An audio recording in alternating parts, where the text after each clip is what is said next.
In his book The Art of Sacrifice in Chess, Rudolf Spielmann distinguishes between real and sham queen sacrifices. A sham sacrifice leads to a forced and immediate benefit for the sacrificer, usually in the form of a quick checkmate or the recouping of the sacrificed material after a forced line, while real queen sacrifices, according to Spielmann, are those where the compensation is not immediate but more positional in nature. Hello chess lovers, Suren here, and in this video I want to share with you a brilliant attacking game played by Austrian Jewish chess player Rudolf Spielmann. His opponent is Jorgen Moeller, and the game was played in 1920 in Gothenburg. Without further ado now, let's get started with this fascinating game and see what happened on the board. Spielmann opened up with e4 and Moeller responded with e5.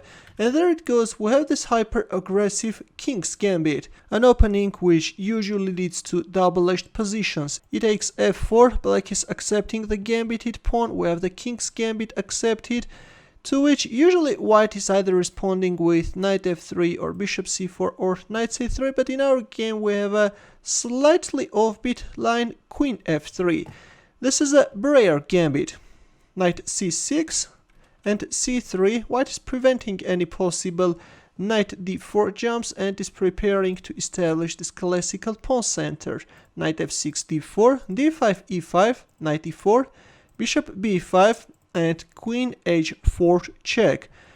Black is forcing white to move his king, after which is strengthening the pawn on f4 by playing g5. And at the same time, black is also creating a devastating bishop g4 threat. But instead of thinking about neutralizing that threat, Spielmann decided to make a provocative move and invite black to play bishop g4, which black did. Bishop g4 is on the board. But I have to tell you that despite the fact that playing bishop g4 and winning the queen looks tempting, but the move which could allow black to maintain a huge advantage is bishop f5. In this case, really, white is facing serious problems. It's difficult to proceed with the game, while playing with the black pieces' typical positions is very easy. But in our game we have bishop g4 and you can't even move away your queen because the queen should safeguard this square. You can get checkmated, and after bishop g4, as Spielmann was planning to answer with a queen sacrifice, he went for it. He went for a real queen sacrifice. Knight takes e4 is on the board. Bishop takes f3, knight takes f3, queen h6, knight f6 check, king d8 and h4. So what do we have? Against the queen, white got only two minor pieces, but now by going for h4, white will break into pieces black pawns and will make them vulnerable and will start picking them one after another, you know. Bishop e7 was played and simply knight takes g5 with a creepy knight takes f7 threat. Black answered with queen g6 and meanwhile white munched another pawn. Knight takes d5, bishop takes g5, h takes g5, now if queen takes g5 then this time white can also win the pawn on f4. In our game after h takes g5 black played queen c2. Black is looking for a counterplay in white's camp, but white's position is still very solid. Meanwhile we have bishop e2, knight e7 and knight takes f4.